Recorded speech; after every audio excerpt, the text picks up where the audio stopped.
Welcome in to another episode of Triple Coverage here on the Built-in Buffalo Podcast Network. I am Lance Nelson. To my right is Benjamin Shute, and to my left is Scott Casson. Gentlemen, how are we doing tonight?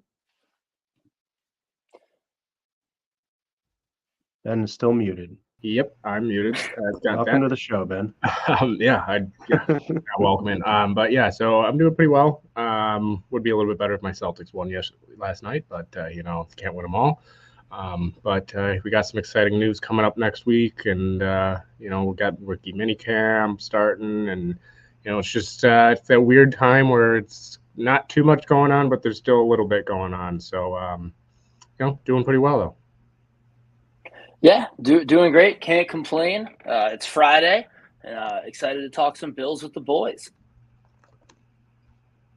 Nice. Ben's already putting the pressure on us for this mock schedule. This is a mock schedule. I have no inside information, obviously, for what the schedule is going to be. We thought it would be a fun exercise to throw together a little mock, and we'll get into it, I think, without further ado.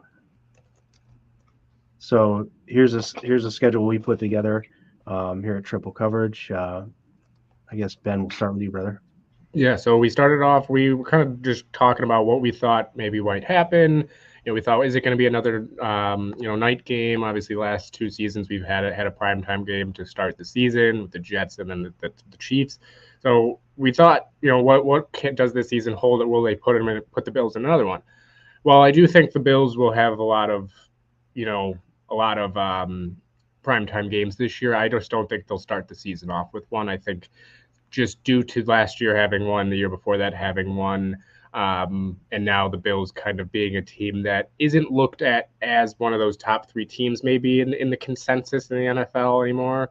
I think they'll opt for other teams that kind of made bigger moves and didn't lose as much as the Bills. So we opted with Jacksonville. I do think it will be still a home game. Obviously, the past two seasons they started away. I think that will change again this year. But we went with the good old 1:00 game. Nothing like starting a Buffalo Bills season off with 1:00 in Orchard Park. So we went with that one. I genuinely just believe you'll have the Jaguars coming in with Mitch Morse, Gabe Davis. You'll have kind of a Brian Robinson Jr. Another storyline there was with the Bills move up for them. So that was the reason I went with Jacksonville for this one, because we ended up all kind of choosing certain games. So I ended up going with Jacksonville. So I just think 1:00. I don't think they'll end up being a night game to start it, primetime game to start it. So might as well bring back some of the old Bills here, let them play back in Orchard Park in their first games in their new uniforms. And let's see Gabe Davis and Mitch Morse come back to Buffalo at 1:00. Yeah, I really like that. Bringing back Morse and Gabe to Buffalo and opening, Sunday at 1 p.m. It'll be warm, hopefully at that point, in the year. So get everyone in the sunshine and keep the mood alive and well. So I really like the way you're thinking on that one. Give us a home game to start. We started last year on the road, obviously, maybe the last couple of years on the road. So give us a home starting game here. And I think it's, regardless of whether Jacksonville is the team, I think, it's going to be a day game, like you mentioned, to start if we do start at home, regardless of the opponent. So what do you think, Scott? Yeah, I think it's also a winnable game, which is nice in week one. Always nice to start off 1-0, and a 1:00 game would be nice to get the season started. I think we started in prime time the past couple years, at least the Rams 2 years ago. So yeah, 1:00 at home. It's always funny, those first few games in Buffalo in September, the 1:00 games. Like, we don't know what to do. It's like 75 degrees and sunny. It's like, I'm not prepared for this. Like, I don't even know what to wear. Like, do I wear shorts? I'm used to going to the stadium and being all bundled up. So it's always funny just how many people, including myself, get very sunburned in those early September games. Yeah, indeed. And then moving on to week two, we went on the road. I was hearing a lot of stuff, and I just kind of went with it, or reading a lot of stuff of people's preferences and things of maybe going out west pretty early on in the schedule. So I chose to go out week two to Seattle at a 4:00 game. You get the Seahawks early before maybe all the luster is gone, and this could be potential game where DK Metcalf returns to the Seahawks after the Bills potentially pull off a trade for him. Not predicting that. I'm just saying it's been thrown out there. It could happen. Still looking for that post June 1st wide receiver grab. Kevin Masari on the Going Deep podcast yesterday was talking about a potential Debo Samuel trade. I'll stick with DK as my favorite trade idea if we're going to do that. So went week 2 out in Seattle. I think it'll be interesting to see how the Bills can go out and travel early to maybe a beatable opponent and hopefully get that quick start, maybe 2-0 on their season. Go ahead, Ben. All you. Yeah, I think Seattle in week 2 would be fun. This is one of the road games this year that I have planned to try to go to. So it being earlier in the year would be nice because, again, it'd be, warm, good time to travel out there. DK Metcalf certainly would be something. If they do trade for him, it would definitely give us a weapon that we don't have. And Geno Smith, former Jets great, if you want to call him that. We get to see him again for the first time, not in the AFC East. So, yeah, Seattle in week 2 would be fun. A team that we, only really play every 4 years. Excited to see them, and especially, out in their stadium. Yeah, I think, you start at home with Jacksonville. Yeah, go on the way then, go away somewhere. And I do believe getting an NFC team in early always kind of sits better with me just because they're two unfamiliar teams compared to later in the season when I don't necessarily love AFC, NFC later in the year because it doesn't play as much of a factor as it will AFC, or NFC, NFC. So yeah, I think, getting a 4:00 game, you saw the Bills, a lot of people last year complaining the Bills were at 4:00 a lot. I do think, again, you'll see a lot of 4:00 this year as well. Just due to the Bills being one of the, top tier teams still, maybe not top 3, but still a top tier team. So I think, going to Seattle, get a big matchup. Who knows what will happen with DK Metcalf? And the Seahawks are always a good challenge early on. So I think should be a winnable game for sure. I mean, Josh Allen versus Geno Smith, when you look at least the quarterback matchup, it should be the Bills ended up winning that one. So I think, after you get the opener at Jacksonville, you got to go on the road. So I agree there. I think Seattle's a good pick for week number 2, and kind of get on the road early and see what this team can do on the road as well. That's another thing is I don't really like a lot of people who usually want to wait to get on the road. I like to see them get on the road early, face some challenges early, and see how they can handle it. So I like Seattle at week 2. It was finally my turn in the snake to pick week 3, and I was going to New England to take on the Patriots. The way I thought about that one is I kind of thought they'd like to save both Jets and Dolphins matchup to a little later in the year. So send us to New England first. We got to play them twice. And I had a 50-50 shot at playing at home or on the road, and I chose the road. And also that weekend I'm supposed to be in New England. So kind of wishful thinking because maybe I can go to the game because I'm already going to be there. So what do you guys think? There's the ulterior motives. He snuck them in on us. We didn't even know. This guy is everywhere every week. Are you home this week? You're not traveling anywhere? This weekend I'm home. Yeah, the next Nice. 2 weekends I'm home. There you go. And I like at New England early. Got to go get one of those division road games out of the way, and that's probably the easiest of the bunch. We'll see where they're at with their quarterback situation in week 3. If Drake May has made his way onto the starting roster or not by that point, and see what kind of quarterback matchup you have. But I think that the Bills should hopefully continue their dominance, at least over the Patriots as they have over the past 5 or so years here, and keep that rolling. Yeah, I think you got to get a division game within those first 3 weeks. I kind of agree with Scott on this one as well with, Miami. I think it's too early. I think they'll wait on those ones. The Jets, I thought you could, but I do think it will be the Patriots. I think they'll wait on both of them a little bit. Could be like Lance said too. Could be a Drake May game. Who knows? They're going to try to sit him and see if, or most likely going to try to sit him at least. That's my guess. Who knows though? It could be a kind of Josh Allen, Peterman type of thing where I believe it's Jacoby Brissett, correct? Is the backup there or the starter there? So yeah, if you get Jacoby Brissett, I think I think he could end up having that kind of start. I doubt it because he's been in the league a little bit. But I don't think we'll end up seeing Drake May. But I do think getting a division game early is definitely something that always happens. So you need one week 3, and I would absolutely love to go away first against New England in case we do need to beat them later on. I'm still there. I know that they're still not a top tier team, but I'm just not going to fully count them out in upsets because they do have some great pieces there. So I do like going away there first, because then if you need that game later on, let's say Drake May does play later on in the season, you don't want him to have those snaps already, or you don't want him to have those snaps away in New England late in the season. So I think New England week 3 is perfect.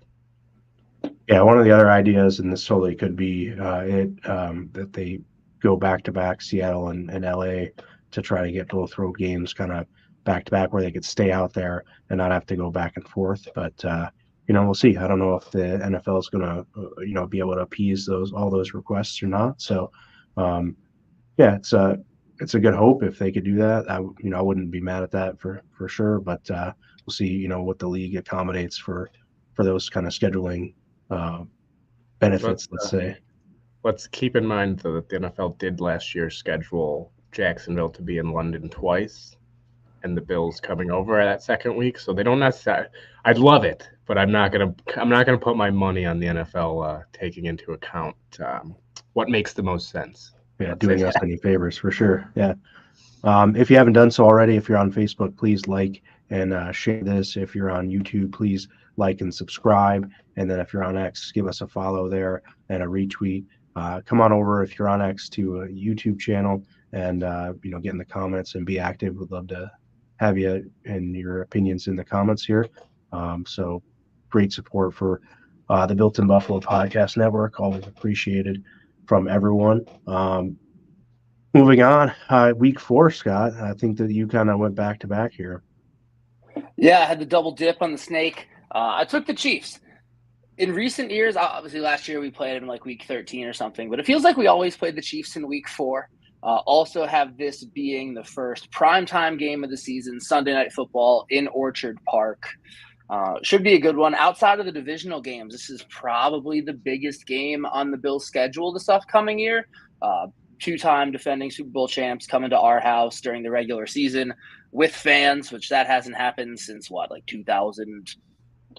2004, it feels like. I know that's not right. But the last time they came to Orchard Park, other than the playoffs, was the COVID year.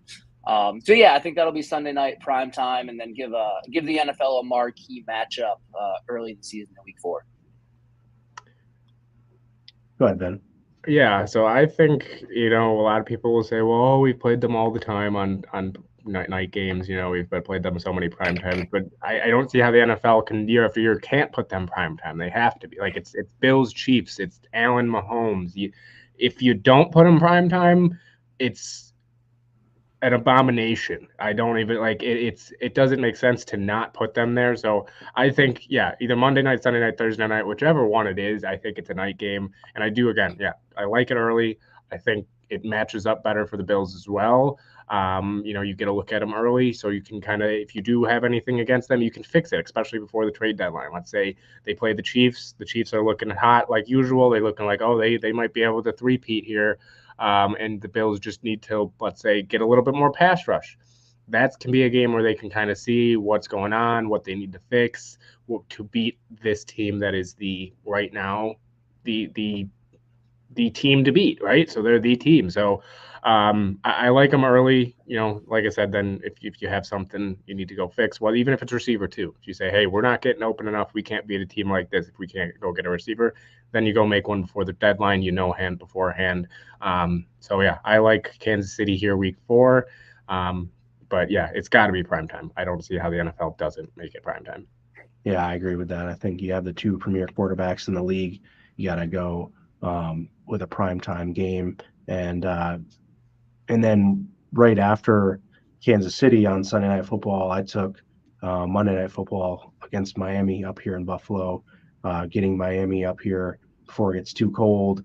And then hopefully the thinking is having the Bills go to Miami when it's colder up here. So that was the thought process in doing that.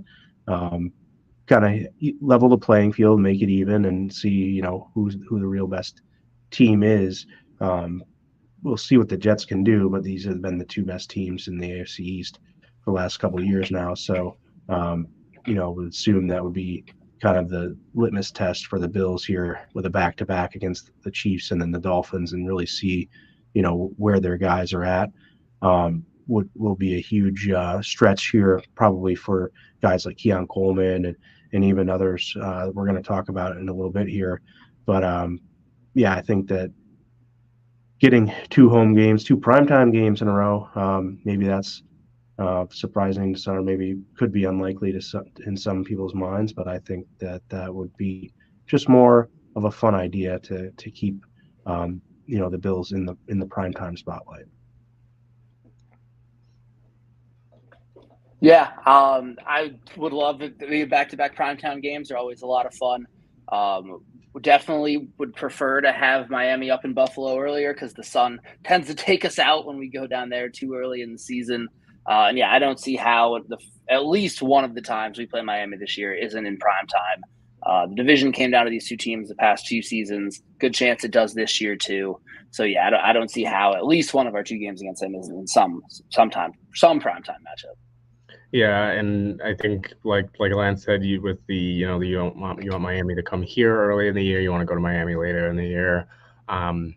Unless the NFL again wants to hear both fan bases go crazy each time they go there, because I know it's kind of one thing where each fan base goes back and forth with each other saying, oh well, you said this, but they both do it. We both do. Bills do it about the sun. Dolphins fans do it about the cold. It's just how it is. So unless the NFL again doesn't really think about that type of stuff, I think they will say, yeah, no, we need to have the at least the Dolphins earlier in the season going to Buffalo, compared to late in the season when it's 3 degrees outside, you got the wind blowing, you got the snow going everywhere. So yeah, I think Miami coming here, back-to-back primetime games, like you said, Lance, maybe people might say, that's not really what we think will happen, but I think the Bills will have a lot of primetime games. I don't think it'll start it off like we said early in the season with them with the first 3 weeks. So then you got to start getting them in somewhere. So I think, yeah, go back to back with 2 just absolutely phenomenal games, because then I think this also kind of tells the NFL, says, hey, if the Bills can't hang with the Chiefs, can't hang with the Dolphins early in the season, then they know maybe that later in the season with the Dolphins or the Jets or whoever gets flexed out of a primetime game or just whatever it is, saying, hey, the Bills, they're not the same team this year. They don't deserve this many primetime games. Let's flex them out because we've already seen them play top tier teams in primetime. So yeah, I think they'll get at least 2 of these primetime games in the first at least 6 weeks. But yeah, I think Miami early in the season's got to come to Buffalo there. Although who knows, maybe what's that, October-ish time is week 5, right? Early October. Who knows? Even for Miami fans, that might be a little bit too cold if it's night out, right? No, might be a little bit too windy for them. No, but yeah, no, I like Miami there week 5, but I do also believe, if anybody else has anything left about week 5, I do believe this would be Lance now going into the 1 minute segment here that we are going to start doing every week, where we'll propose a question to you guys.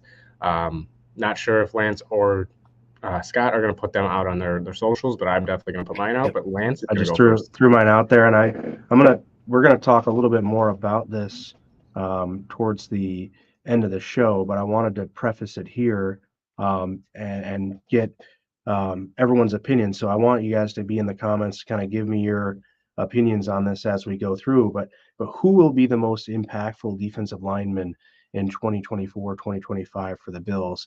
We're going to review the Bills defensive line room in a little bit here after we're done going through the schedule. And my pick is going to be AJ Epinesa. I think AJ Epinesa was a big re-sign for the Bills. I really like how he was progressing through last year. Got bogged down a little bit by injury, but I think coming in can get healthy, maybe stay healthy this year in all hopes, and then have a major impact. You saw what he could do where he kind of tipped a pass, intercepted it, and things like that. And then we're going to talk about guys like Von Miller, who are in the comments and things as well. So give me your comments on who's going to be the most impactful defensive lineman in 2024 or 2025, and why? And I would like to hear everyone chime in on that. I like Roy's answer. I'm just going to point that out. Kingsley Jonathan. Hey, he can get after it. All right, he can get after it.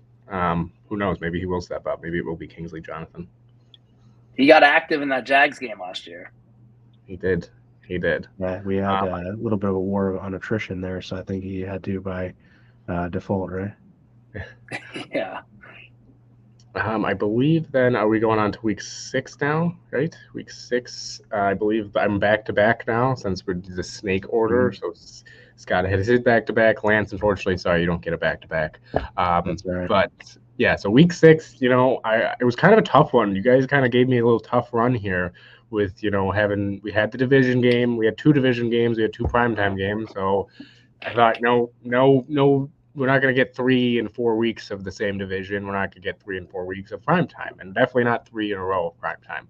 So I think this is the week, and I think this one might have been switched. Actually, no, I think it was Tennessee that got switched. But yeah, I picked Tennessee or Indianapolis. I think you get Anthony Richardson. It's going to be he's coming back. Hopefully, he'll be healthy for that game. I don't think, like I said, I don't think there'll be a prime time. I believe Indy mostly plays at 1:00. I think. I don't think they play too much at 4:00 unless they're playing like Tennessee or something like that. But I went with away into Indy week 1. I think you just got to get on the road early on. I think if you can get that'll be great. And then week 7, I actually went with the bye week. I think last year, I believe it was week 13 was the bye, late bye last year. So I think this year they will say, hey, guess what, Bills, we really like messing with you guys early in the year. Last year you had to go all the way to London and play at Jacksonville. You've had early buys before. We're going to give you another one.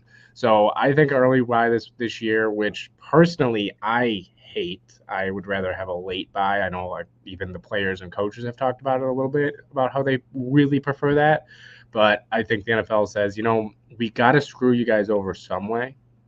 So we're going to do it by scheduling your bye week 7, one of the first buys. So I went with, at Indy week 1, or not week 1, week 6, 1:00, and then bye week for week 7. So I kind of just back-to-backed it there. You guys can give your thoughts on both, I guess. So, the bye week's not too much to say, I guess. So, that's what I got.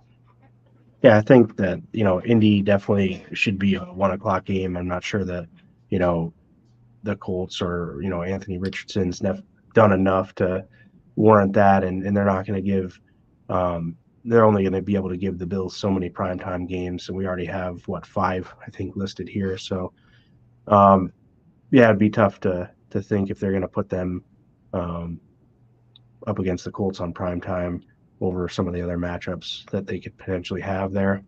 So I agree. I think it's a day game at Indy, middle of this, getting towards the middle of the schedule. I think it's a perfect time to do that. And then I think we agreed. I almost went bye week at week 5 because I just thought they were going to kind of, say, okay, the Bills maybe were nicked up pretty early on last year, maybe an earlier bye week, is in store for them. So that's a good pick. So week 6 at Indy and week 7 bye week was a solid back-to-back there for you, Ben. Yeah, I agree. Not a whole lot left to add that you guys didn't already say, but one thing about the bye week, it's the one week every year that the Bills can't make you sad. So not always a bad thing. The NFL can make you sad still, though. That's who knows there. Who knows if the Dolphins, Jets, and Patriots all win week 7. Yeah, you get to watch football relatively stress-free, so not always a bad thing. Yeah, except for fantasy, too. Yeah.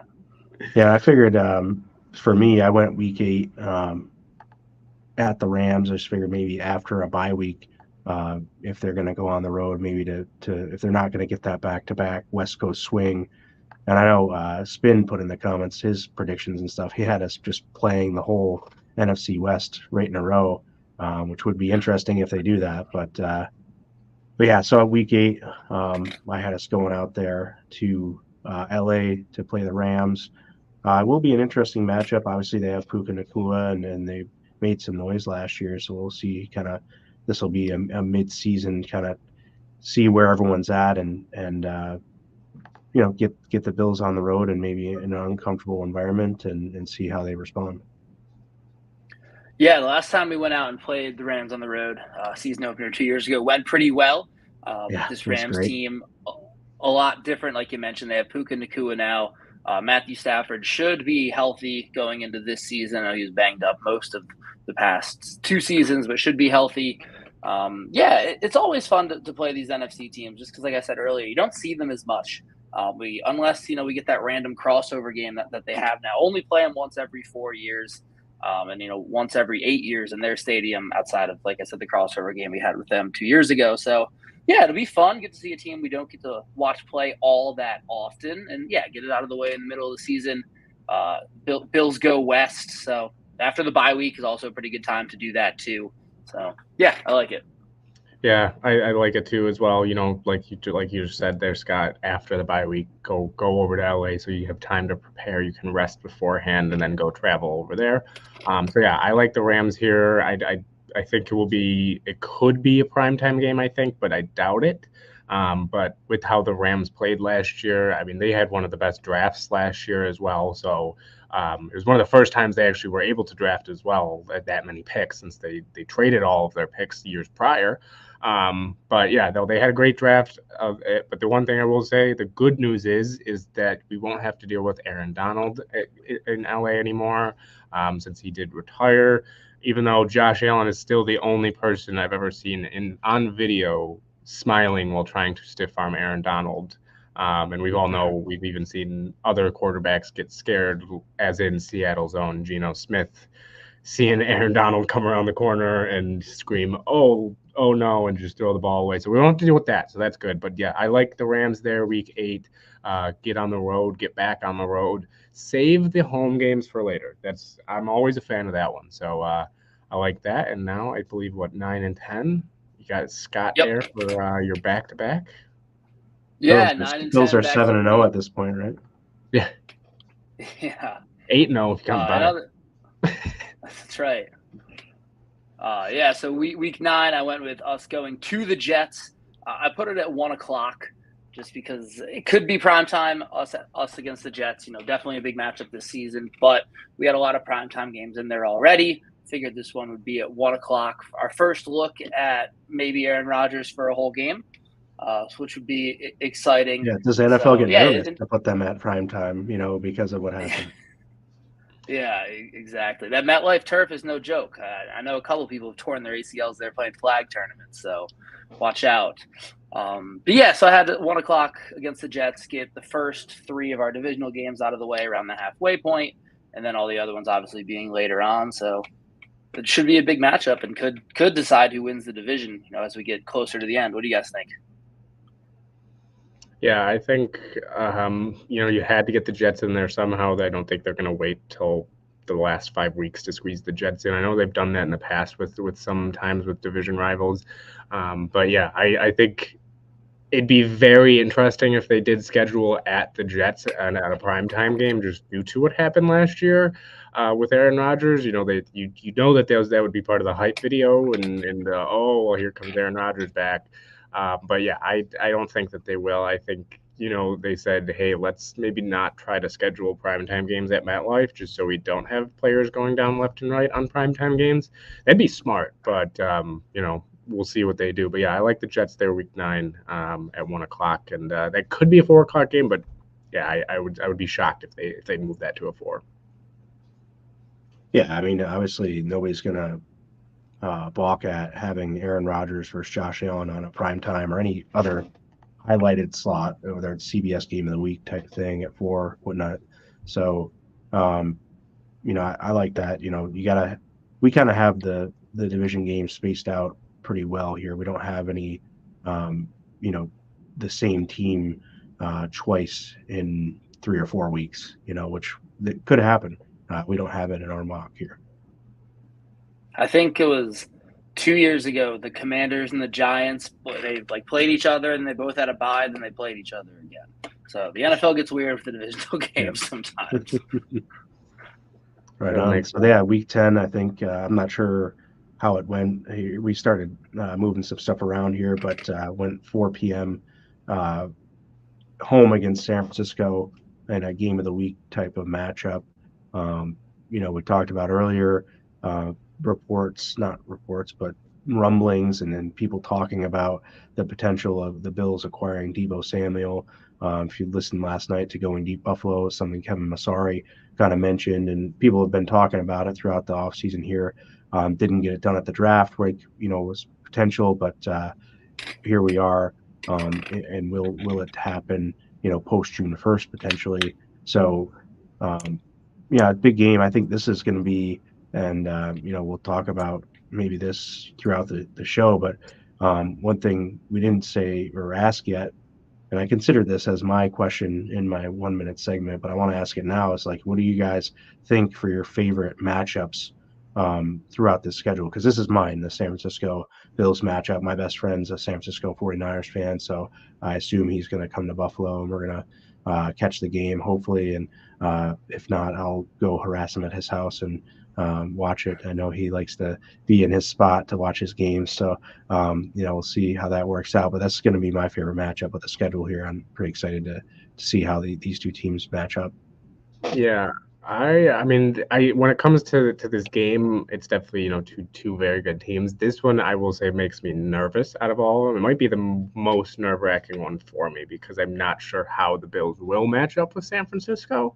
I think they're, like I said, two very, very good teams, but I can't remember the last time we've actually seen the 49ers play the Bills, if I'm not Wasn't mistaken. that Monday night COVID year, right? I believe it was. So it's been a little bit since we've played them. We obviously haven't seen Brock Purdy. But yeah, we just had two away games there with the Rams and the Jets. Now you got to come back home. You got to get it there because we also had the away game before the bye week as well. So unless you want four away games, you got to come back home. And I do believe, even though it won't be a prime time, I do believe yes, it will be a 4 o'clock game because it's the next best thing after prime time in NFL terms, at least. Even though, as much as I would love it to be a 1 o'clock game, I do believe it will be 4 o'clock. Yeah, I envisioned this as like the Fox game of the week, like Lance said, and I can see the NFL scheduling it the kind of way, or those weeks that kind of I don't like as much. But when they have a matchup like this at 4 o'clock, they schedule like 3 4 o'clock games, and it's like two other games that no one cares about that CBS gets, and then Fox gets this, so it like more or less becomes a primetime game, even though it isn't. Yeah, I'm really interested to see the Niners come, like another NFC team we don't play all that much, like we said, and Super Bowl runner up, Christian McCaffrey, Debo Samuel, Brandon Ayuk, Brock Purdy, Mr. Relevant. I think we should start calling him now. And that everybody they have on the defensive line. So yeah, it'll be a fun one. Happiest at our place. Yeah, and I do believe now it is before we get into week 11. It's going to be the time for another 1 minute segment. This time it is mine. I do know that I went last, obviously, or first last time. I'm going to be in the middle now. Mine, though, does actually have to do with the schedule a little bit, my question. So, I'm looking at the schedule as we were kind of coming up with the two, and every year we think, oh, it's a hard schedule, it's an easy schedule. Last year, everybody thought it was an unbelievably hard schedule. This year, though, just feels like it's on a little bit of a different level, right? You have really bad teams, in my opinion. You really only have a few in New England. Indy, I think, can be better this year than last year as well. They're, I don't think, going to be a walk all over team. They'll still be a team that could potentially win that division. Tennessee, even too. I don't think Tennessee is going to be just a cakewalk, and a lot of people are kind of sleeping on them. They added some talent, but this team the schedule just looks from top to bottom just as one of, I think, the toughest schedules there is in the NFL just based on looking at it. And I've thought back about the past few seasons about how the Bills have gone on bad stretches before, right? There's been 4 or 5 games every year that they kind of just don't look the same. This year, without Stephon Diggs being gone now, with Gabe Davis being gone, the wide receiver room being kind of a question still, defensive line is pretty much you got a lot of the same guys, but can they produce a little bit better? You have some questions still around this team. I don't think they can afford that type of season again, or that type of stretch where you have 4 or 5 games where you really struggle. You go 1-4, 2-3 against teams you really shouldn't. Drop games to New England, one of the two. You have to, I think, win both of them. Even an Indy game, you can't drop that one, right? You have to win the games. Arizona too as well, the Cardinals, right? So there's a lot of games here that you have to take care of business this year. And I don't think that this schedule this year, you cannot have another stretch like that where you drop games that you shouldn't. So my question really is compared to last season and the year before that, does this schedule worry you more at all than last season's, the same, or equal? So let me know in the comments here. Also, you can go find on Built in Buffalo's Twitter. I'm going to retweet the question there. So yeah, just let us know what you guys think. But yeah, does it worry you a little bit more? Because it, for me, worries me a little bit more than usual. So let us know down below. Yeah, great. I think that I'm not necessarily worried about the schedule, but I think that it's exciting. It's fun that you're going to have, you're now recognized, or you're now putting yourself in the position to play all the best teams because you're finishing at the top of your division every year, and you're now going to get your shot at the folks who are finishing at the top of theirs for the most part. And we just happen to play the NFC West this year, which usually is a pretty decent division as well. So I think that you have just a lot of good games here.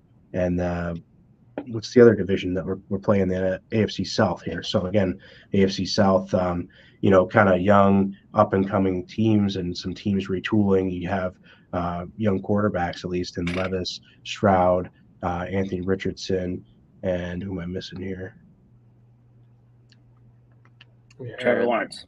Yep, Trevor Lawrence. Yeah, obviously. So all the young guys, they're good matchups for Allen, and I think in the Bills, I think that McDermott has pretty good success against younger quarterbacks, though. So that'll be interesting to see how that division shakes out against the Bills. And speaking of that division, I think we went next. Sorry, Scott. I guess you want to talk about the schedule and as compared to last year. Does it worry you at all? Sure. Yeah, I don't think it worries me more than last year. Honestly, I think last year's schedule, top to bottom, was a bit tougher. But yeah, to echo what Ben said, just when you win your division, you play the other teams that won their divisions in the crossover game. So you really can't lose the games that you're supposed to win. We lost some games we shouldn't have lost last season, and that we had to fight like hell to come back and end up winning the division. So if we win the games we're supposed to win, the Bills are a good team. I think they'll be in fine shape, but also makes you battle tested going into the playoffs. It won't be teams you haven't seen. It won't be situations you haven't been in. So one of the perks of being a good team is you play a tough schedule. So I'm excited for it. A lot of good games to watch, and a lot of primetime games, like we mentioned, which are always fun. Right on. Just one question from the audience I wanted to highlight before we move on. About $3 million, according to Spot Track right now, in cap space, and then obviously we get that reprieve post June 1st of Tre'Davious White's contract, where it'll open somewhere between 8 and 10 million. And then the Bills will have a little bit more financial freedom to either go out and maybe sign a street free agent, or maybe make a deal that consumes a little bit more of that cash and things like that. Yeah. Let me see here. Is it me now? Or did we? Tennessee's next on the schedule. I think we kind of jumbled these around a little bit, so now it's not necessarily our picks right away. But I mean, we all kind of agreed to shake it up, so we'll roll with it. Tennessee coming off like Ben said, 3 road games and then a bye mixed in there. Had to get home for San Francisco. Now I think we stay home for a couple weeks here, and I went with Tennessee Titans coming up to Buffalo. Like I say, another team, they're putting all their weapons now around Will Levis, it seems. So we'll see if that works out. They obviously need to have a contribution from their offensive line to really have success this year, more so than just having all having great wide receivers. That absolutely helps, but you still need to have that offensive line, and first season now without Derrick Henry, so it'll be interesting to see how Titans come up here and stack up. Yeah, the Titans, like I said, they're a team that necessarily am not sleeping on as much as everybody else. I think even though they are coming to Buffalo, like Will Levis, I think showed some good signs last year. And then they also added some pieces, right? You got Calvin Ridley, you got DeAndre Hopkins. Then they added Tyler Boyd as well. So that's a kind of a new receiving core, kind of a little bit. Obviously, D Hop was there last year, but you got two new guys coming in to bring a little bit of a new dynamic. Um, just it's gonna be a new look Titans team, and I think they're a team that can be one of those sneaky teams, not necessarily make the playoffs, but just one of those bad teams you don't want to play, right? Those ones that you say, hey, they're not going to make the playoffs, they're not going to really contest for a division, but you know that week in and week out they're going to bring it. So yeah, I think you get San Francisco. They might think, all right, let's give them kind of a little bit of a break here. They just went Rams, Jets, Niners. Let's give them the Titans, who are a lesser opponent, but this one could be one of those trap games, as people like to say. Yeah, this is one of those games that I wish was on the road instead of home, just because Nashville is a really fun city. But yeah, like you said, the Titans should be a lot better this season. Second year of Will Levis, have some new weapons around him. Their defense isn't awful, so hopefully we can get them at home. But yeah, don't sleep on the Titans this upcoming season. Like you said, I don't think they're fighting for the Super Bowl, but a team that could win 7-8 games, and they play their A game, we don't, could definitely get us. Yeah, kind of one of those unknowns. So I think this whole season, the really big theme is just so many like maybes or what's going to happen, uncertainties, because you have the Titans, even they have a new head coach, I think a new coaching staff as well there. So it's like, that's another thing where, your opponents are just as unknown as everything's pretty much unknown at this point, because that's why you have to go in and play the game. But in May, obviously you're not really certain exactly what every team's necessarily going to look like fully by the time September comes. We have a pretty good idea, but like I said, we still have maybe it's hope, maybe it's whether it's false hope or not. We still have the idea of maybe an impactful post June 1st either signing or trade for the Bills maybe, and you don't know what else is going to shake up with other teams as well that may have that in mind if they have similar situations going on. Yeah, dude, actually, that kind of brings up a question for me. I know I'll get into the two picks that I had in a second, but do you think that the reason it kind of feels a little bit different this year and there are more uncertainties when it comes to looking at the schedule and how the Bills will do, mostly because of this new look team with the new weapons and you have a lot of the older guys leaving? So do you think that plays a factor in you kind of looking at the schedule in a little bit of a different way?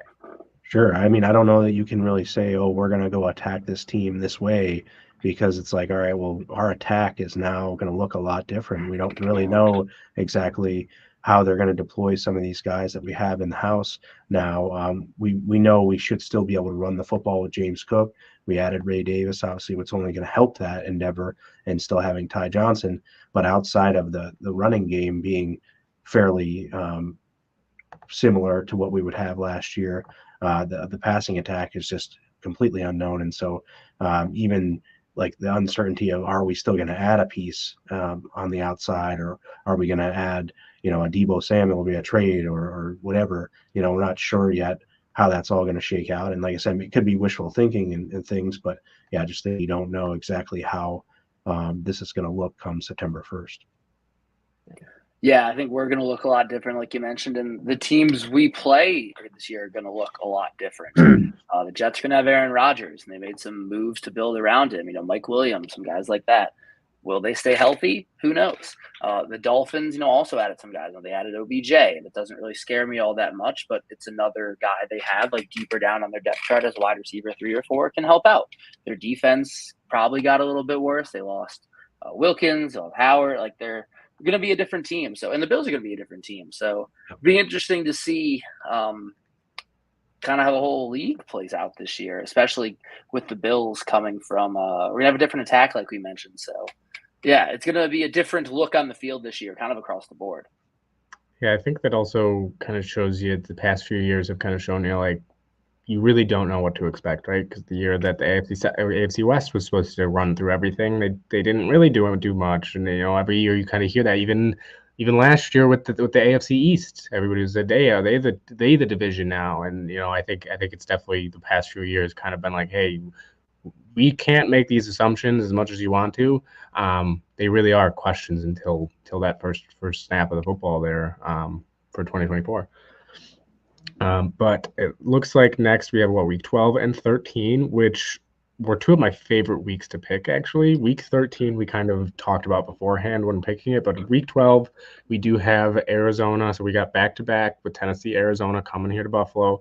We're doing 4 o'clock. Arizona usually plays 4 o'clock. So, we assumed even though they are going to be in Buffalo, let's make it 4 o'clock. The Bills, like last year, didn't have too many 1 o'clock games.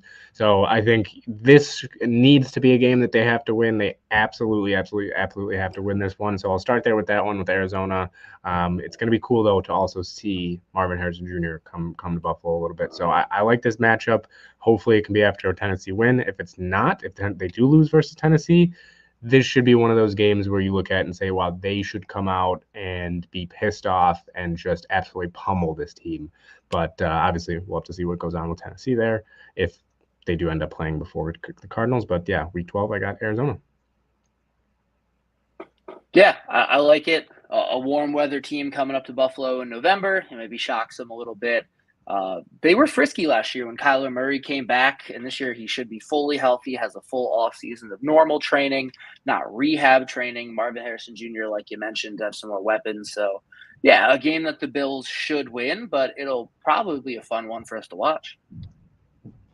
Yeah, it could be a shootout potentially there with potential, if Harrison does come in and light the NFL on fire right away, like some project, could be a higher scoring game with people opening up their offenses. And hopefully by week 12, we have a pretty good identity on offense for, in the Bills' own right. So I would like to, like this is where the schedule is really going to get interesting, I think. And we have some fun games here that we've laid out in the next few. Yeah, and week 13 might be the most interesting to a lot of at least Bills fans and especially Texans fans as well. Obviously, Stephon Diggs is over there now. We were talking when are they going to schedule this Houston game? I was when we were kind of like figuring it out. Hey, when can they do that? We did also talk about Thanksgiving. This would be the Thanksgiving week, would be week 13. So we talked about that. I think it was Spin in the comments there just talking about will it be a rematch versus Detroit? I don't think they'll end up doing a rematch with that, especially also because you had some injuries happen in that game against Detroit in that Thanksgiving game. On top of, I think they'll actually see like a Chicago versus the Lions. You get Chicago with a new superstar quarterback, Caleb Williams coming in. Let them face off on Thanksgiving, which would just be historically an amazing matchup. So yeah, I think you'll see Houston here week 13. I think it will be 8 p.m. I think they'll schedule it late, knowing that it's, hey, Stephon Diggs is going to get up against his Bills again. Might not be in Buffalo, but it's, the storyline is right there. It writes itself. Hopefully they can shut them down. And hopefully, as Lance said about week 12, hopefully they can have their offense together by now, by week 13, so that they can say, hey, we didn't need you, man. We got our own weapons now. We got to figure it out by ourselves. So yeah, I think this will be a phenomenal game, and it could even be a game for, depending on how both teams do, the 1 seed in the AFC. Who knows? It could be one of those battles. So yeah, we got Houston then at Houston at 8 o'clock on Thanksgiving. Yeah, regardless of whether or not they're going to be battling for the 1 seed, I think it's definitely a huge conference matchup. It's going to go towards that, any sort of tiebreaker that you're going to have with conference opponents and things like that. So definitely agree. And it's going to be amped up because it's going to be Stephon Diggs against Buffalo, and that's what we're going to hear. And the unfortunate thing about that is, this year would have been the year had Diggs not gone to Buffalo, or had not gone to Houston, excuse me, where you would have had, Josh Allen versus CJ Stroud, and Stroud maybe would get some of his flowers. Now that's going to be taken away from a little bit, and it's really going to be, Diggs going back up against Buffalo. And, I think Stroud played extremely well last year, and I think he deserves to have some of that spotlight and have some of that praise for what he accomplished last year. Yeah, it'll be a fun one, especially if it is on Thanksgiving. I think that'd be great, especially at 8 o'clock. So at that point, you're done eating. You've maybe even taken a nap. You've watched the first two games. If you're sick of your family by then, not me, but other people, you can, good excuse to get away and go grab a drink and watch the Bills game. And then, yeah, Stroud, sophomore slump is definitely a thing with the dudes he's going to be throwing to. And they added Joe Mixon. Like, I don't anticipate that happening, but yeah, depending on who you listen to, could be a matchup of top 5 quarterbacks in the NFL. So it'd be great for the league. It'd be great for us, and obviously the Diggs aspect of the storyline is just icing on the cake. Right on. And then the next matchup we have picked here is going to Baltimore. I wanted to get down there to visit Scott a lot sooner than week 14, but this is where it kind of slotted in. And, looking forward to this game, obviously, going to be uh, last year's MVP, right, against Josh Allen here, who could be on his way to the MVP in this coming season. Well, let's say by week 14, we would know at least that he's in the running or not at that point. So I think that would be a good marquee matchup to put in the 4 o'clock slot if they're not going to do back-to-back prime times. As we were just in prime time against the Texans there. I would call the 8 o'clock game on Thanksgiving prime time, even though maybe it's not technically thought of that way, but it would be. And so Baltimore, this is obviously going to be with the Chiefs and the Ravens. These are the two teams we're really thinking that we got to get past. We're not going to have a chance to play the Bengals this year, so and we're not sure how effective they're going to rebound from Joe Burrow's injuries and things like that, if they're going to come back to being a formidable opposition in the AFC. So really Baltimore and later in the season here gives us probably the test. You could probably say Baltimore and KC could be switched in this schedule too and still make sense. Probably one early and one later in the season, and then it's a good spot to go on the road and really test your mettle. Yeah, the Baltimore game is going to be a big one, not just because I live in Baltimore and I have to deal with Ravens fans giving me a hard time for the Bills at all times, but they made it to the AFC Championship game last year. They were the 1 seed in the AFC. Lamar Jackson, 2-time MVP. Say what you will about some of his throwing numbers, but still, like, stats don't lie. 2-time MVP. Could be a battle, like we said about the Texans game, also for the 1 seed, and definitely a game with playoff implications late in the season. Going to be a good one. If you live in the area, we have maybe a triple covered live show in the works for down here that week. So whatever week it is, we'll definitely put some info out on it. It'll be a good time. And yeah, excited to have the Bills Mafia come down and stay with me for the weekend instead of me having to go up there like I do all the time. Yeah, I think this will be an awesome game. I'm excited for this one against Baltimore. Lance, you were saying that 49ers one might be your favorite matchup of the year. This actually might be mine, not just because it's Lamar Jackson versus Josh Allen, but you have Sean McDermott versus Lamar Jackson, which has been a battle over the years as well. You get John Harbaugh, who is a very good coach in the league, has shown it over time, and also coaching matchups. You still have some receiver questions on both sides of the ball. You got good defenses. So to me, this is my favorite one. I absolutely love this one. And since it's week 14, I like it being later because even though we have it for 4 o'clock, it is in the time period where they could start flexing games. They do have to, though, do that 12 days prior to the game being played. So they would have to do that before the Thanksgiving game, I believe, or just before. I believe that would be about 12 days. So yeah, you'd have to do it before that game.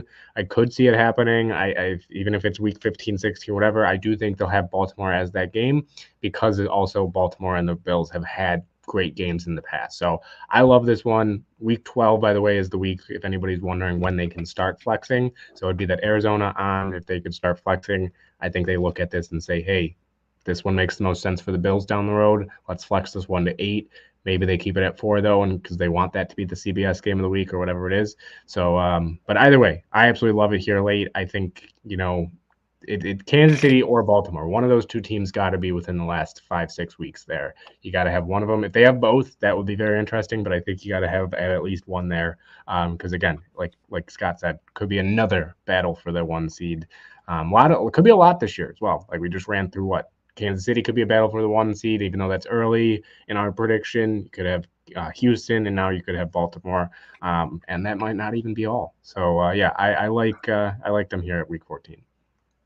Yeah, there's a pretty decent chance that we play each division winner from the AFC in the regular season, which would be something. That would be for sure. I think I had the next one. I went New England, Week 15, 1 p.m. In Buffalo.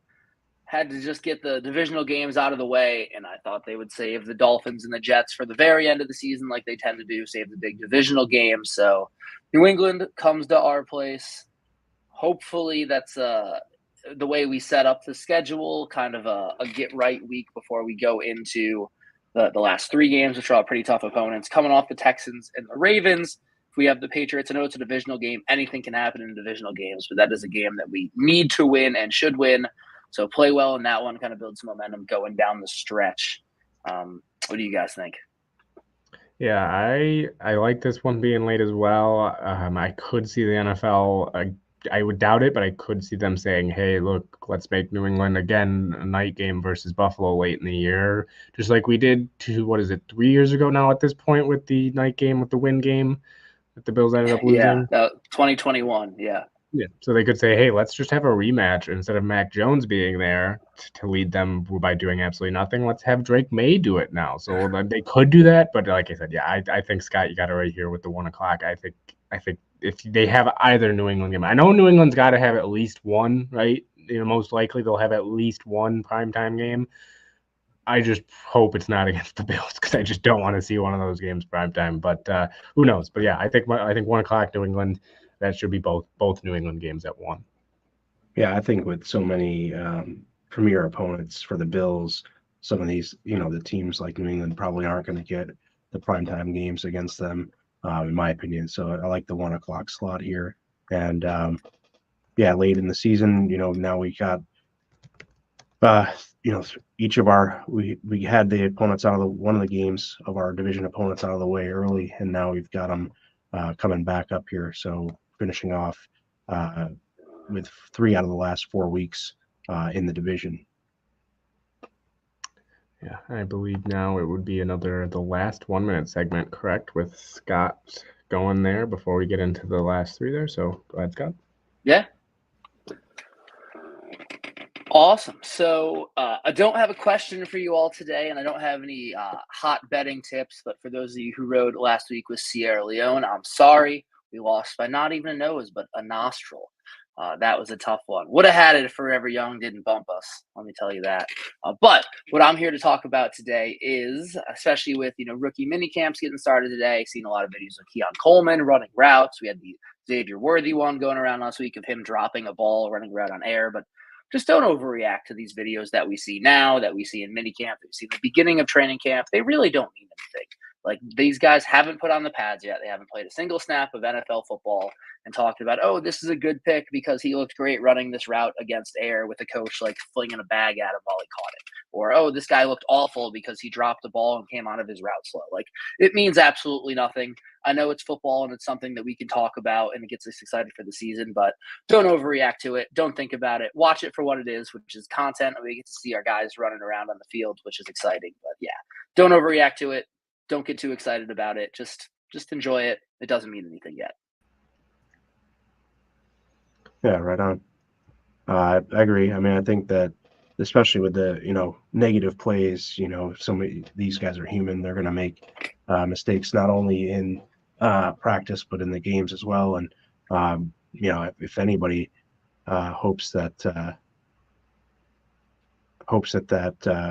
Xavier Worthy pick is a dud, that's definitely me. But yeah, we'll see kind of what happens from there. So it looks like we got a Tokyo Bills fan, so Gunbaro Bills always appreciate you for tuning in. Thanks from Tokyo. If you haven't done so, guys, hit the like and share button if you're on Facebook, and if you're on YouTube, give us a subscribe on our YouTube channel for the Built in Buffalo Podcast Network, and on X, give us a retweet. Subscribe to our channel. All the great content from Built in Buffalo. Still more to come. So moving on from there, we got the home stretch here, last 3 games. And let's think, Scott here goes to Yeah. at Detroit. Yeah, my main thought process behind this one was I figured we would end with 2 divisional games, and the Lions were the only team left. So I kind of forced my hand a bit, but it should be an exciting game. The Lions were a ton of fun to watch last season. If they stopped games after the first half, they would have gone to the Super Bowl last year. So a good team. Dan Campbell is an electric coach. I really like Jared Goff. He's fun to watch. Amon-Ra St. Brown is great. I think it'll be at 1 o'clock. I think they'll probably have other conference games like we talked about be the prime time ones at this point in the season because they'll matter a little bit more for the playoff landscape. But yeah, we'll go to Detroit, where the last time we played there, we played the Browns. So it'll be exciting to actually play the Lions there this time. Yeah, I like that. We'll be kind of fingers crossed and clenching a little bit that nobody gets hurt here in Detroit, because that's been a huge area of concern in the last few years. Obviously, we know, I believe that was when Von Miller went down, right, and things like that. So Yeah. we'll, whatever that game is, almost would rather get out of the way week 1, maybe even. But I don't know if the Bills are going to open up on the road. So at Detroit, it's going to be hopefully a really fun game to watch, because the weapons for Detroit are still really young, but also getting now in their second, third, fourth years of experience, to where they're really going to probably find their stride this year, and could have something pretty electric, like you mentioned. Their head coach is a ball of energy, and just going to be. I think this will be really fun. Yeah, this could be one of the more electric games of the year. Good fan base over there in Detroit that's very passionate. As we've seen now that they're starting to win, we've seen it now all of a sudden, and they've been great before, but now that they're actually starting to win, they actually have something to root for. But yeah, I like Detroit as well. They got a lot of great football players there. Even Lee McNeil there on the other side. I think this could be a good test for the Bills late in the year. To say, hey, are you ready for the playoffs? If assuming the Bills are still in the position to make the playoffs or be in the playoffs, this can be one of those ones. And who knows if the Bills end up coming out and at this point in the season they are looking like Super Bowl contenders and people that are a team that can win it. This could end up being a Super Bowl matchup. With Detroit, like you said, Scott, fell just a little bit short last year, but they're young, right? They got up and coming players. They had another pretty solid draft this year, so we'll see what happens with them. And yeah, I'm with you though, Lance, on the whole. Let's do it earlier in the year to get it over with. But again, I think the NFL likes to look at the Bills and say, hey, let's just make their schedule a little bit tougher, right? And let's move Detroit to late in the season. So yeah, I like Detroit there, week 16. Certainly could be flexing on them a lot in this late run in our mock schedule. I went at Miami in week 17 on Sunday Night Football. Mentioned that one of the games against Miami could be on prime time, so we went here late in the season. Certainly could be for the division. Could be one of those games.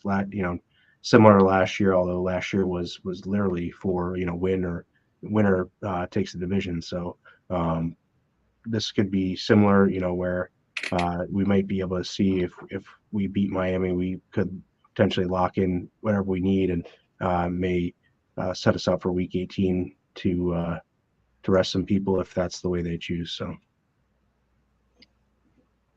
yeah, I think when it comes to week 17, Nick, you had the Jets with the Dolphins. Like you said last year, you end on the Dolphins. I don't think the NFL will say let's do that twice in a row. Also because I think they will want the Jets to be last there, because they said, hey, didn't work out week 1 last year. Why not week 18? So yeah, I think Dolphins there, week 17 are good one. Sunday Night Football could be again for the division. Then whichever team ends up winning or losing, they can sit their starters then week 18. It's no big deal for either of them. So yeah, I like this matchup here. So far the way that the schedule sits is pretty good. I think you get some stretches of good teams, you get some stretches of bad teams, but yeah, Miami there. I like that week 17. It's going to be a tough stretch, though, to end the year, going to at Detroit and then at Miami there. So, yeah, that week 17, I'm a fan of it. Yeah, we figured that the Jets and the Dolphins are going to be what we close the year with. Basically, a coin flip, which one you want, second to last or last. So, yeah, the penultimate game of the season. Going down to Miami, not a bad game to go to if you live in Buffalo. Get out of the cold for a little bit, and hopefully it goes the same way as it did last year. And I meant to mention this a couple weeks ago, but I forgot. Did you guys see that Netflix might air a couple of the Christmas Day games? Yeah, I was seeing that earlier. I heard that earlier, I should say, on WGR. We'll see. This whole Christmas thing, I guess, is from what everyone understands that I've talked to, is the reason why the schedule hasn't come out and was supposed to come out this week and didn't, because Christmas kind of got added in as a late idea, and now they're having to reconfigure everything. And when you change one thing in a schedule of 30 teams, it just creates so many waves to trickle down effects that you have to kind of tie up loose ends, and it's seemingly taking them some time. But there's also potential that they're still negotiating to get that deal in place before they release the schedule for the Netflix Christmas game. So there's plenty of different things out there that may or may not be true about the Christmas games and the schedule release and how that all ties together. Yeah, NBA has to be super angry. Right. I mean, I get it. I get why the NFL's doing it, but man, can we just take a break here a little bit? Like, can we take a step back and ask, is this really necessary? Not even just the Christmas Day games, going to Netflix to watch a game. Like, you saw how people reacted last year, right? With Peacock, I think we all did, and people weren't very happy with it. I know my mom was, every time she wasn't watching them because we didn't have Peacock, so it's a little tough there. But I think it's still aired though on local TV, right? Yeah, but was it less in Buffalo? I believe it did, but some of the games, not all of the Peacock games did, but some of them, I believe. Yeah. I think the Bills one that was on Peacock did, but I'm not sure if any other one did. That's what I'm saying. When the Bills play, regardless if they're on Peacock or not, up here in Buffalo can still get the game. That would have been an issue, especially now that you can't share your Netflix password. Oh, actually, that is, I'm pretty sure, like 2 weeks after, because they got so much backlash, they just got rid of it and said no. So I think you can share it now. Can confirm that they didn't. They didn't, because I'm getting jammed up. Still on holding on tight to mother's Netflix. Well, who knows? We'll see what happens once they do that. But yeah, but week 18 though, we kind of did already said there, with the Jets coming in or coming to town. It's got to be one of the two though. That's going to finish it off. I don't think it will be a night game. We went with a 4:00 here. I think you guys more talked about this one, but yeah, get the Jets to finish the year off. Who knows? Could be for the division. If Aaron Rodgers lasts that long, that's also a big question mark. But yeah, I don't know. We'll see what happens with the Jets. I think you got to end it with a division game though. And who knows? Josh Allen might not even play this game. This could be like how it was, 5 years ago, when the Dolphins and Bills played last, and they sat the starters and they still put up 56 points on the Dolphins. 56. This could be that way with the Jets. Now, I'm not sure 100% if that's necessarily something that's plausible, but yeah, I like the Jets to finish off the year there. So that is going to do it though for the schedule there. I'll read it over one last time before we move on. Is we had going at 1:00 Jacksonville to start. Then you got at Seattle 4 p.m. At New England week 3 is 1:00. Then you go back to back Sunday night, Monday night, both at home, Kansas City and Miami. And then week 6 and 7, you go week 6, you get to Indianapolis at Indy for 1:00. Bye week 7, that's why it's not up there. So week 7, that is the bye week. And then week 8, you go to LA. And then right after that, even go to New Jersey. So you go right from LA to New Jersey, go opposite sides of the US, basically, pretty much there. And then you go to week 10, which you have San Francisco to go to, or coming to Buffalo at a 4:00 game. And then we got the last 8 weeks. You got at Tennessee, at home versus Tennessee, 1:00. At home, 4:00 versus Arizona. Thanksgiving at Houston there, 8 p.m. At Baltimore, 4 p.m. on week 14. Then you got New England at home, 1:00. And then to finish it off, you got 1 o'clock at Detroit, Sunday Night Football at Miami. And then to finish it off is the Jets at home, 4 p.m. So that is our schedule. Right on. Just saw Anthony Rizzo hit a home run, which I had as a bet today. So really grateful for that. I He has got Josh. I've both had Yankees RBIs. He does, yeah. I've gotten Josh Naylor he's on my fantasy from the Guardians, and I've bet him to hit a home run a couple times here over the past week or so and hit it. So having a decent run there. I like it. Yeah, really good stuff. Again, this was just a really fun mock schedule exercise we put together. No inside information. Probably very few will be correct, but we're gonna we'll keep tabs. And as Spin suggested, we say whoever gets the most right should cast a punishment on the two who didn't get as many right. So we'll see. If I got one correct, I'll be ecstatic, and I don't know that I will. But yeah, we're gonna finish off here. I wanted to go through this, and we're gonna give it its due time a little bit here, and not try to rush through it too much, but also, we've been going for about an hour and 10, so appreciate everyone tuning in. If you haven't done so yet, please like and share if you're on Facebook, and then if you're on YouTube, subscribe to the YouTube channel. Give us a share as well. Would appreciate it, and like as well to help us with the algorithms. And then on X, give us a retweet and a like there. And make sure you head on over to any of the social media accounts for Built in Buffalo and give a follow. So a lot of great content coming out. So let's talk real quick. The pass rush depth. Do you think an area to improve post June 1st if we don't go wide receiver? And I wanted to pull up this comment from earlier from Spin saying, I don't want to trade for wide receiver, build for the future, and keep the cap available. So with that in mind, is a pass rusher kind of 1-year deal that doesn't break the bank really plausible here as a post June 1st move? How do you like that, adding to the pass rush depth post June 1st once that cap space comes up? Yeah, I definitely think that's something that they could address with the free money we get come June 1st. Something they did last year. We signed Leonard Floyd in the summertime. There's usually a few veteran edge rushers out there trying to get a 1-year deal before they get another long-term deal. Exactly what Leonard Floyd did last year. So yeah, I kind of would be surprised if we traded for a wide receiver, honestly, at least like a big name one. But yeah, I think edge rusher could definitely be a spot that we look, because after Rousseau, Epinesa, and then who knows what you're gonna get out of Vaughn, it gets thin kind of quick.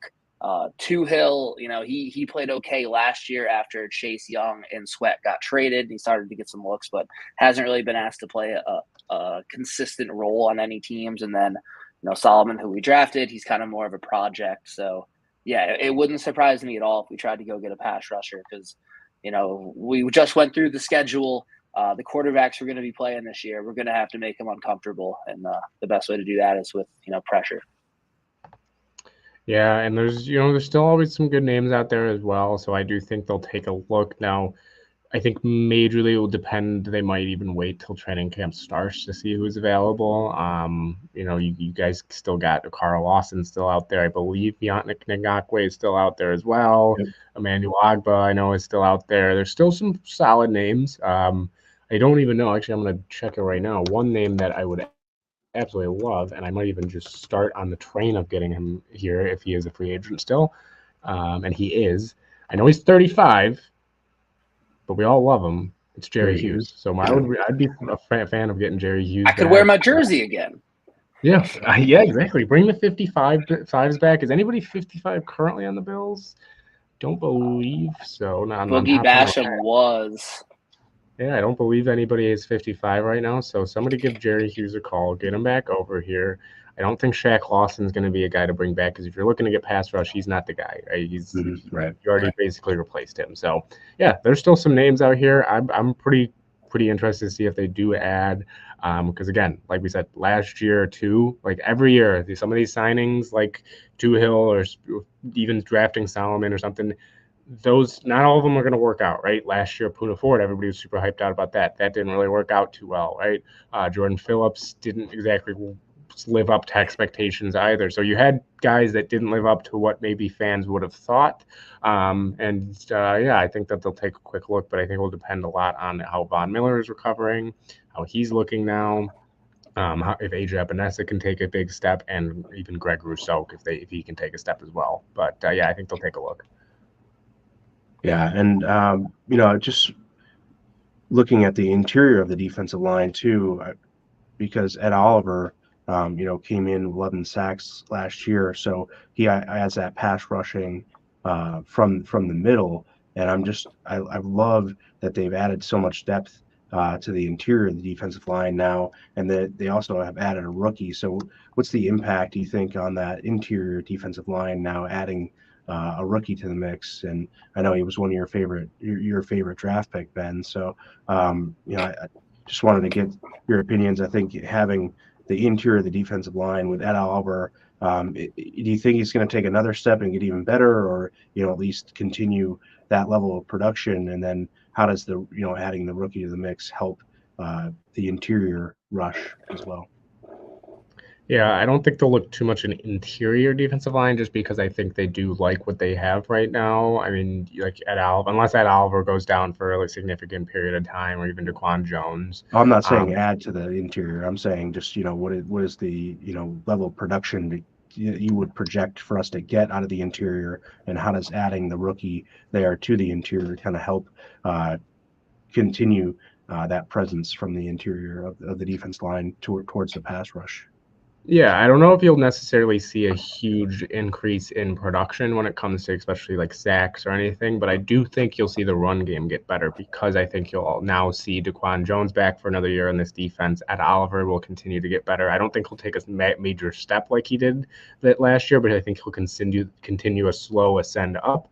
And then you get in a guy who's now very smart when it comes to defensive line, knows the game very well. As I mentioned on last week's show, with Dwayne Carter. They're already talking about him making audibles on the line for run defense. So I think the run defense will take a step. I think, especially in those interiors, inside the tackles, in between the tackles, I think you'll see it get significantly better. Now, again, with Terrell Bernard coming back now, you got Matt Milano coming back, hopefully pretty healthy, an upgraded linebacking core, at least depth-wise.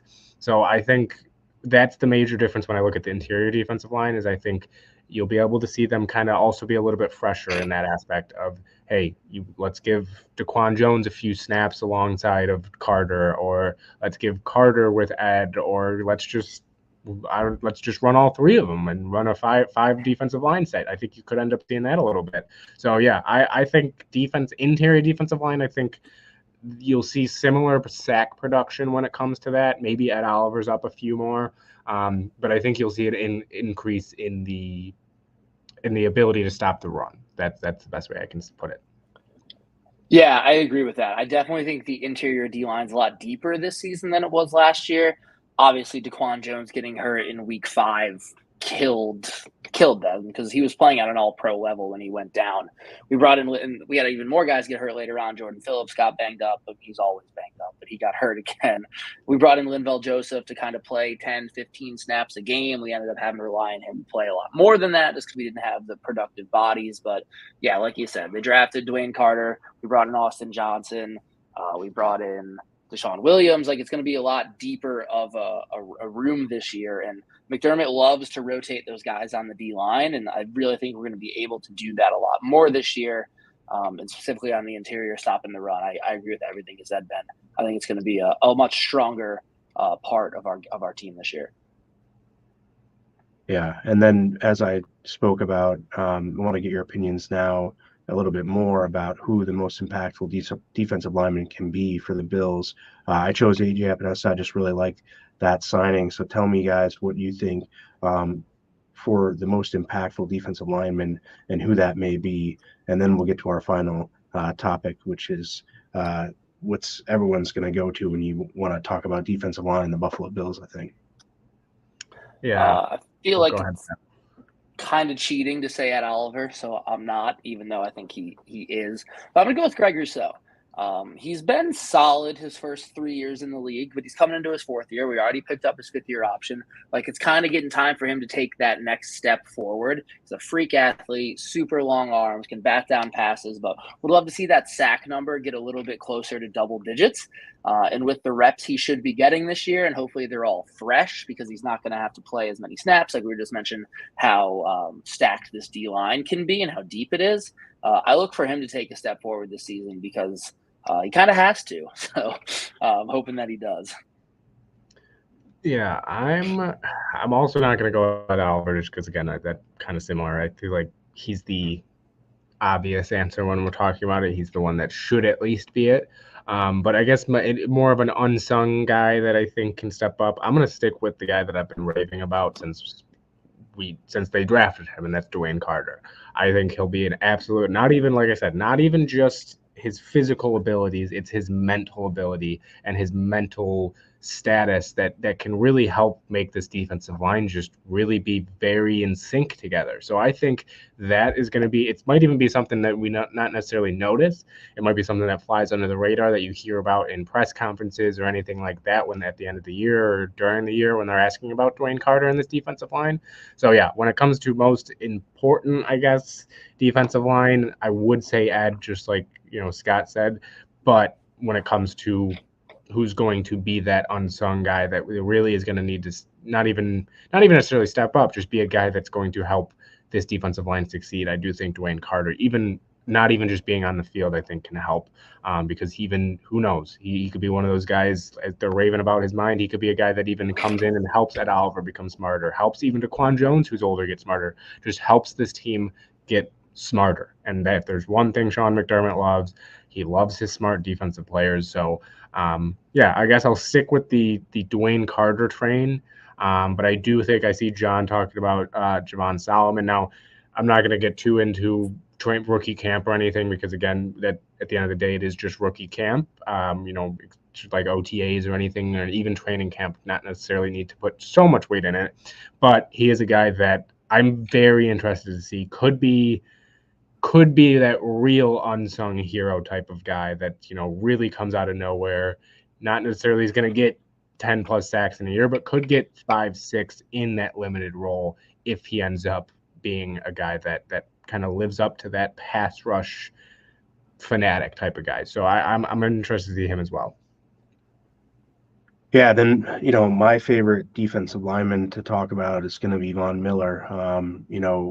I was banging the drum that he was going to come back better than ever last year and still be able to make an impact on the game, and just couldn't be farther from the truth. Definitely missed that one completely. And so I'm very much cooled off on that, just to wait and see, what he can do.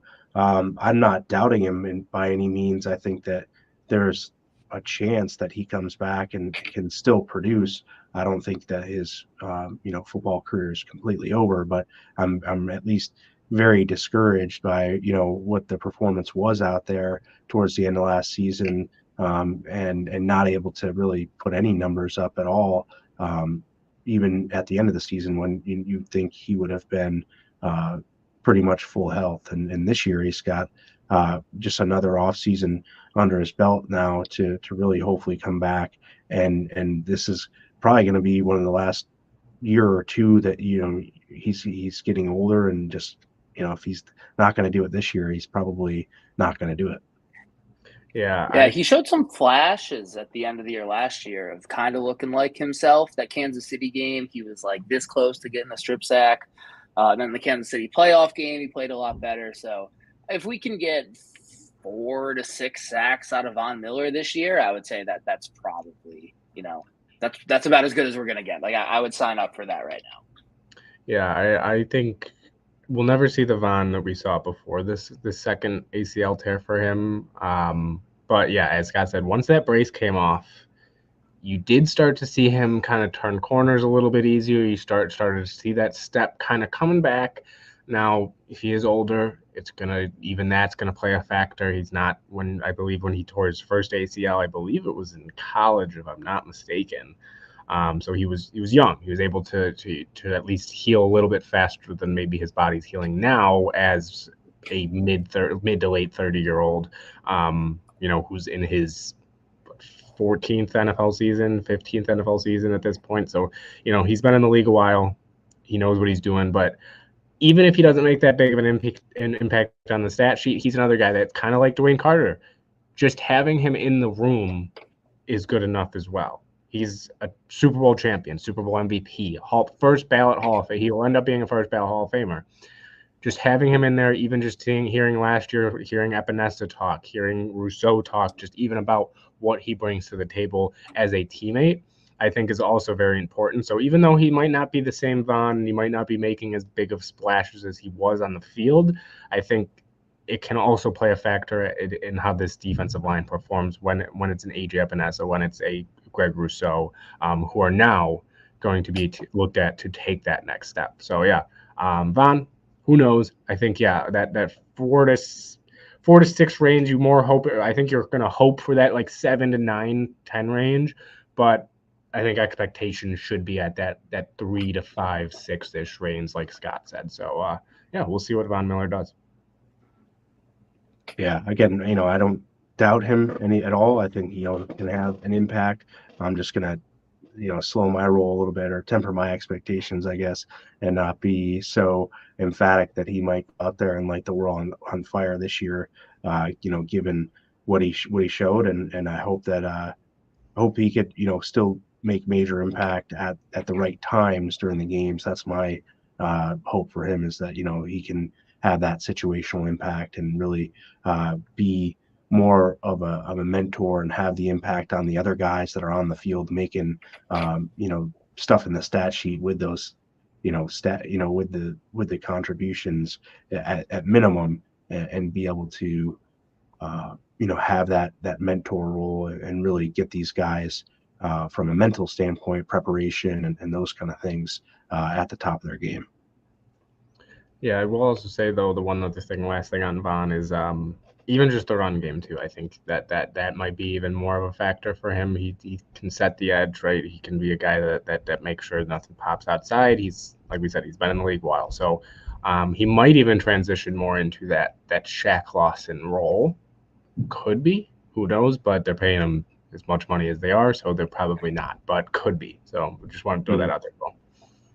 Yeah, and that also depends if he's willing to adjust like that. He seems like the kind of guy who is, but some guys, like I always think of not the same sport, but like Dwayne Wade in the NBA just refused to become a shooter at the end of his career. Probably could have stayed in the year. Probably could have stayed in the league a few years more, but just didn't. So Von seems to be a kind of a team first guy, especially showed that taking a straight pay cut this season. But yeah, that'd be something he would have to want to do too, which if it's what's best for the team, hopefully he'll do it. Right on. Yeah, well, that's going to do it for us here at Triple Coverage. We appreciate everyone tuning in. If you liked what you heard, or if you didn't get to catch it live and come back, we're going to be on all audio platforms as well for the podcast version. And, tune in again next week. I'll be out, but Scott and Ben will be here with a potential third, but may just be those two guys at this point. And we're looking forward to keep this thing rolling. And again, appreciate all the early support here for episode 2 of Triple Coverage. And we're going to keep things rolling here on the Built-in Buffalo podcast network. You can catch the Founders Pod tomorrow, and Izzy on the Red Zone Report on Sundays. And then the week flips back over with Buffalo Against the World and Going Deep on Monday and Wednesdays. So and then you have the Hoof on Thursdays as well. So great content. We got some great creators here, obviously, in Built-in Buffalo, and tune into our social media pages as well to check out all the great things that we'll have, keeping you abreast of all the rookie minicamp happenings and any rookie signings. So we got some draft picks to get under contract here. So appreciate guys' time. Is there any last words you guys have? I guess the only other thing, I know we ended last week on bets, and we weren't going to do them this week, but I did just place one because the game's about to start in a little bit. So if anybody wants to tell me, again, this is simply me just telling my bets. Don't do it if you don't have the money. But yeah, I just played anytime goal scorer Edmonton Oilers, Zach Hyman. That's gonna be my bet of the week. But other than that, I got nothing else. Awesome. Everybody was awesome again in the comments. Appreciate all you guys. And yeah, we'll see if we did get any right, even though who knows? Maybe we all lied. Maybe this is the schedule week and this is the real one. So who knows? But yeah, we'll see if we next week if we got any right and see how it goes. But yeah, appreciate everybody again. Yeah, I mean Hyman's been on a historic scoring pace so far this playoffs, so seems like a safe bet. And he's the king of the garbage goal, they say. Tonight, I like the over in the Timberwolves and Nuggets. I think it's at 204.5 right now. Timberwolves should score playing at home. Role players play better at home, they say. And the Nuggets can't look this bad 3 games in a row, right? So should lead to some points. And if I'm going to stay up till after midnight to watch it, damn it, I want to root for points. So I'm betting the over. Very good. I had Connor McDavid scoring the first goal in the game for the Oilers. So first goal scorer, I think it was like plus 1,000. I'm gonna put these in a parlay. Through a little Connor McDavid first goal scorer. Gotta make sure it's first there. The Knicks are in a tight one right now too. They're down 1, 3 minutes left. If anybody's wondering, all 3 of those together are plus 2,985, so 2,985. So amazing. If it hits, we'll drop our Venmos in the chat. There you go. Yeah. All right, guys. Well, with that said, go Bills, and we appreciate everyone for tuning in.